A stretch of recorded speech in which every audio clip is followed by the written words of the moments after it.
가슴벅창교회 아동부 온라인 예배에 오신 모두를 환영합니다. 예배와 함께하는 우리 친구들의 모습을 하나님께선 기뻐하실 거예요.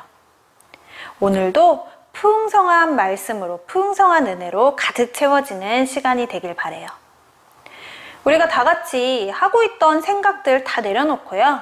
지금 내가 가지고 있는 것들 다 내려놓고요. 하나님의 말씀에 집중하는 시간이 되길 바라요. 하나님께서 주시는 귀한 말씀을 노트에도 적어보고 우리 마음속에도 새기며 하나님의 말씀대로 일주일을 살아가겠다는 다짐이 넘쳐나는 시간이 되길 바랍니다. 그럼 우리가 다 같이 마음과 정성을 모두어서 하나님을 기쁨으로 예배하길 바라요. 다 같이 사도신경으로 오늘의 예배를 시작하도록 하겠습니다.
자, 오늘은 위험한 착각이라는 제목으로 말씀을 보도록 하겠습니다.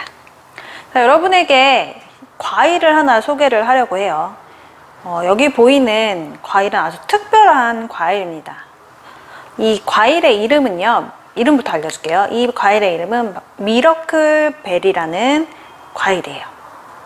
이 미러클 베리는요, 신비과라고도 불리거든요. 이 신비과라는 이름처럼 굉장히 신비하고 놀라운 과일이에요. 왜 신비하고 놀라운 과일이냐면요, 이 과일을 먹고 30분에서 1시간 사이는요, 쓴맛이나 신맛이 나는 음식을 먹어도 단맛으로 느껴진다고 합니다. 식초나 레몬같이 신 음식을 먹어도 달게 단맛이 나고, 한약이나 쓴 블랙커피 같은 걸 마셔도 단맛이 난다고 해요.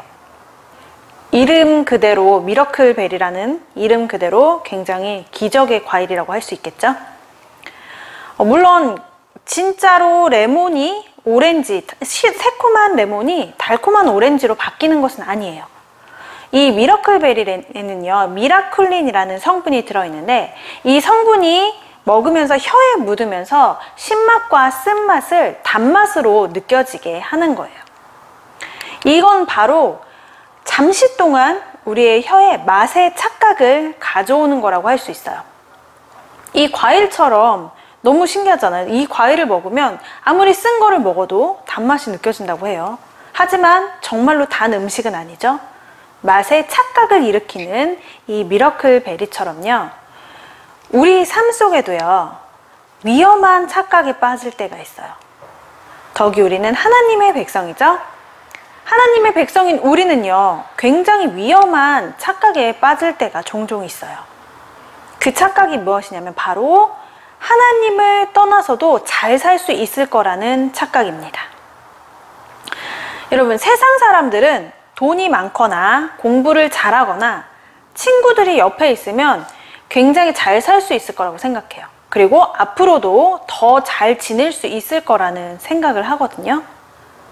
그렇게 생각을 하다 보니까 조금씩 하나님과 멀어져 버리는 거예요. 관계가 계속 멀어져요. 여러분, 하지만 하나님의 백성은 하나님을 떠나서는 잘 살 수 없거든요.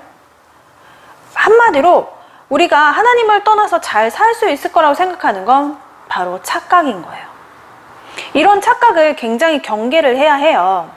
그렇다면 우리가 이런 위험한 착각에 빠져서 하나님과 멀어지지 않으려면 과연 어떻게 해야 될까요? 오늘 사사기 말씀에 나오는 이스라엘의 백성의 이야기를 통해서 하나님께서는 우리 친구들에게 이렇게 말씀하고 계십니다. 바로 하나님을 떠나지 않아요 라고요. 자, 여러분, 여호수아와 이스라엘 백성은요, 하나님만 섬기기로 약속을 했었잖아요. 상수리 나무 밑에서 다 같이 결심을 하고 다짐을 하고 하나님만 따르겠습니다, 하나님의 뜻대로만 살겠습니다 하고 약속을 했어요. 그리고 나서 여호수아가 살아있는 동안 이스라엘 백성들은 열심히 그 약속을 지키며 하나님께 순종하면서 살았어요. 그런데 세월이 지나고 나서 여호수아가 죽고요, 하나님이 가나안 땅에서 이루셨던 놀라운 일들을 경험했던 사람들도 세월이 지나서 죽게 되었어요. 근데 이 하나님의 행하신 일들을 경험했던 사람들은요, 하나님의 약속이 얼마나 소중한지 잘 알고 있었기 때문에 그 약속대로 살아가려고 노력했고 그 약속을 지키려고 했던 거예요. 그래서 그 하나님의 말씀에 순종하면서 살아가야지라고 했던 그 세대들이 다 죽게 되었어요. 그리고 나서 남은 그들의 자녀들이 이제 남게 되었는데 그 자녀들은 하나님을 직접 경험하지 못했던 거예요.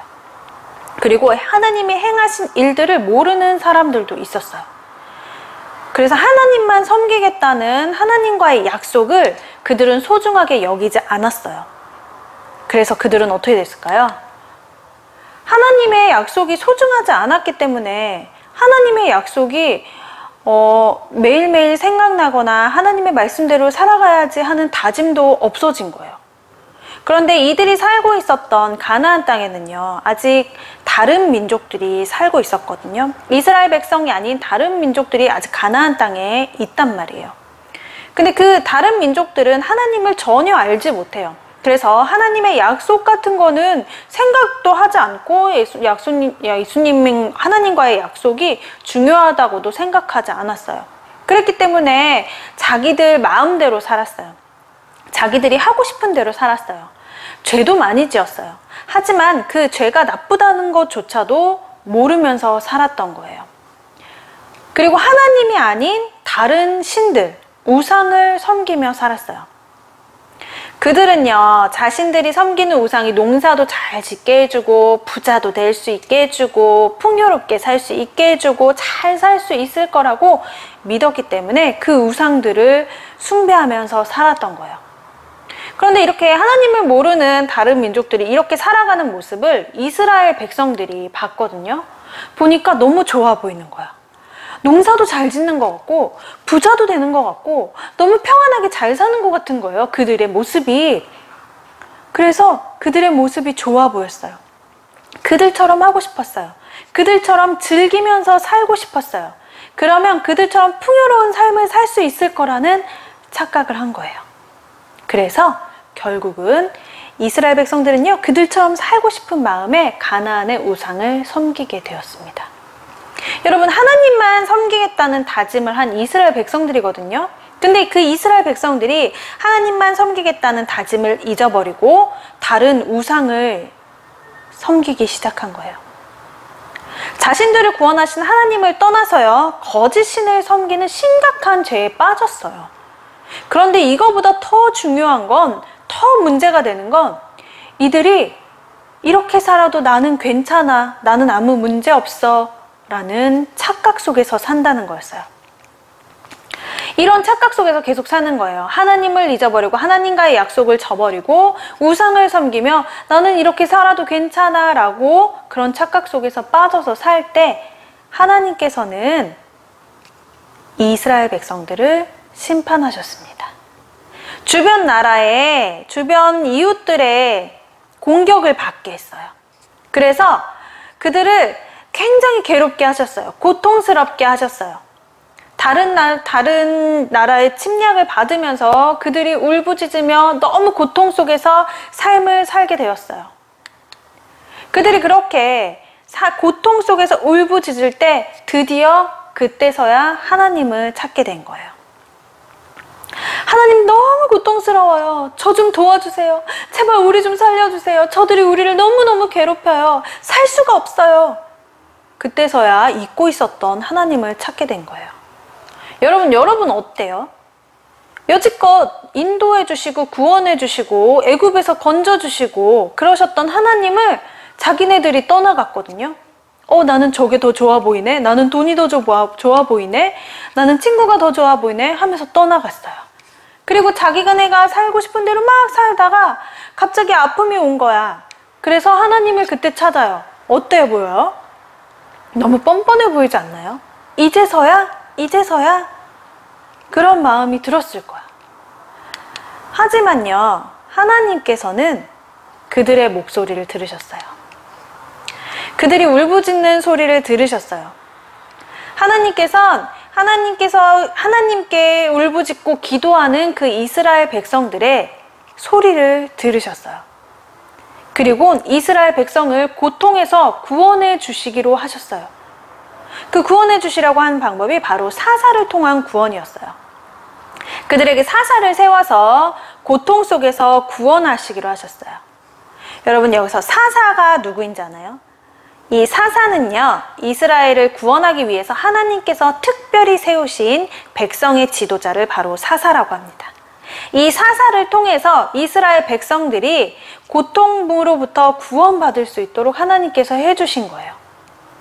드디어 이 울부짖음에 하나님께서 응답하셔서 사사를 통해서 이스라엘 백성들을 고통에서 구원하셨습니다. 드디어 이스라엘의 평화가 찾아왔어요. 그런데 여러분, 이렇게 이스라엘 백성에게 평화가 계속되자 이들은 다시 다른 길을 걸어갔어요. 바로 하나님을 떠나는 길을 또 선택을 하고 가버렸어요.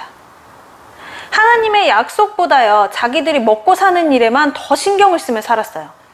그래서 그들은 자신들을 위한 하나님이 아닌 또 다른 우상을 섬기기 시작한 거예요. 또 죄로 빠져든 거죠. 또 죄의 길로 들어갔어요. 자, 이렇게 또다시 죄의 길로 들어갔을 때 하나님께서는 또 어떻게 하셨을까요? 하나님께서는 또 똑같이 주변 나라를 통해서 이스라엘 백성들이 고통을 받게 하셨어요. 이스라엘을 그렇게 심판하셨어요. 그러자 이스라엘은 또다시 하나님께 부르짖었습니다. 여러분, 또 부르짖었을 때 하나님께서 어떻게 하셨을까요? 또 그들을 고통에서 구원해 주세요. 또 다른 사사를 세우셔서 또 이스라엘 백성들을 구원해 주십니다. 여러분, 사사기를 보면요, 이렇게 죄에 빠져서 울부짖고 하나님이 구원을 받고 다시 죄에 빠지고 이런 게 계속 반복해서 몇 번이 나와요. 여러분, 왜 이렇게 계속 반복해서 여러 번 이렇게 나올까요? 이스라엘은 왜 반복해서 계속해서 하나님을 떠났을까요? 그들은요, 하나님이 없어도 살 수 있다는 착각을 했기 때문이에요. 그들은 착각에 빠졌어요. 하나님이 없으면 살 수 없는데 하나님이 없어도 잘 살 수 있다는 착각 속에 빠져서 다시 죄로 들어가고, 구원해 주신 하나님을 통해서 다시 나왔지만 또 들어가고 죄에 또 들어가고 이런 일을 반복했던 거예요. 그럴 때마다 하나님께서는요, 주변 민족을 통해서 이스라엘을 심판을 하셨고, 결국 이스라엘 백성들이 다시 하나님께로 돌아오게 하셨어요. 하나님께서는요, 이스라엘 백성을 끝까지 포기하지 않으셨어요. 그리고 여전히 그들이 하나님의 백성으로 살아갈 수 있도록 지켜주셨어요. 여러분, 잠언 4장 2절에는요, 내가 선한 도리를 너희에게 전하노니 내 법을 떠나지 말라 라고 나와 있습니다. 우리는요, 살다 보면 때때로 하나님이 없는 삶이 더 즐거워 보이고 더 좋아 보이는 착각에 빠질 수 있어요. 근데요, 여러분, 꼭 기억해야 되는 거 한 가지. 하나님을 따르고 순종하는 삶보다 더 좋은 삶은 없어요. 하나님의 백성은요, 하나님을 떠나서 살 수가 없어요. 만약에요, 우리가 평온한 삶이 계속 지속돼서 혹은 다른 삶이 살면서 하나님을 떠나려고 발버둥치고 하나님을 떠나잖아요. 하나님은 우리를 어떤 방법으로든 다시 하나님께로 되돌아오게 하나님께서는 하십니다. 이스라엘 백성들을 계속 심판하시면서 그들이 하나님께로 되돌아오게 하셨던 것처럼 우리에게도 우리가 하나님과 멀어지고 하나님을 떠나려고 하고 하나님과 떠나 있으면 하나님의 백성인 우리를 하나님께서 그냥 두시지 않고 우리가 하나님께로 다시 돌아갈 수 있도록 하나님의 방법으로 우리를 인도하실 거예요. 왜냐면요, 하나님께서는 우리를 끝까지 포기하지 않으시거든요. 하나님이 이스라엘 백성들을 포기하지 않으셨던 것처럼 하나님께서는 우리 친구들도, 우리 선생님들도, 그리고 하나님의 백성 모두를 절대로 포기하지 않으시고 하나님 백성으로 살아갈 수 있게 계속 지켜주실 거예요. 여러분, 우리의 삶은 지금 어디쯤에 와 있을까요? 고통에 하나님께 부르짖는 그곳인가요? 아니면 하나님께서 고통에서 건져주신 그곳인가요? 아니면 지금 내가 혹시 하나님을 떠나서 다른 곳에 있진 않나요? 혹은 하나님과 떠나 있어서 내가 고통받는 그 지점에 있지 않나요? 여러분, 우리가 어디에 있든지 우리는 하나님께로 돌아가야 해요. 그것이 우리에게 참 행복이고 참 기쁨이라는 걸 우리 친구들이 꼭 기억하길 바래요. 우리가 하나님께로 돌아갔다면 다시는 하나님을 떠나지 않도록 우리는 그렇게 살아야 해요. 그것만이 참 행복이고 참 자유고 참 기쁨인 것을 우리 친구들이 모두 알고 그 말씀을 붙잡고 살아갔으면 좋겠습니다. 우리가 일주일 동안 지내면서 우리가 하나님과 멀어져 있진 않은지, 내가 하나님께 부르짖고 있진 않은지, 내가 혹시 하나님과 떠나 있어서 고통받고 있진 않은지 우리의 삶을 되돌아보고 하나님께로 돌아가는 귀한 친구들이 되길 바랄게요. 일주일간의 삶도 하나님께서 인도하시는 그대로, 하나님께서 지켜주시는 그대로 살아가는 친구들이 되길 바랍니다. 다 같이 기도하겠습니다. 사랑의 하나님, 감사를 드립니다. 하나님, 이스라엘 백성들을 포기하지 않으셨던 하나님, 지금 우리도 포기하지 않으시고 우리를 계속 불러주시고 계심을 알고 있어요. 하나님, 우리가 하나님과 점점 멀어져가는 세대에 살고 있어요. 많은 것들이 우리를 하나님과 갈라놓으려고 해요. 하지만 그때 더더욱 하나님을 의지하고 하나님을 붙잡을 수 있는 친구들이 될 수 있게 도와주세요. 많은 것들이 하나님을 예배하지 못하게 하고 하나님을 바라보지 못하게 해요. 하지만 내가 있는 그 자리에서, 내가 있는 그 시간 속에서 오직 하나님을 예배하는 귀한 친구들이 될 수 있게 도와주세요. 그래서 하나님만 따르는 삶, 하나님께만 순종하는 삶이 가장 좋은 삶임을 우리 친구들이 경험하고 나아가는 친구들이 될 수 있게 도와주세요. 일주일의 삶 속에서도 하나님 우리 친구들 인도하여 주셔서 하나님을 선택하고 다른 착각 속에서 빠져 살지 않도록 주님 인도해 주세요. 하나님, 예배를 드릴 수 있게 하여 주심에 너무 감사를 드립니다. 하나님, 귀한 말씀으로 오늘도 나를 포기하지 않으신다는 메시지를 주셔서 감사합니다. 일주일간 하나님의 말씀 꼭 붙잡고 살아가길 원해요. 모든 말씀을 주심에 감사드리며 예수님의 이름으로 기도드렸습니다. 아멘.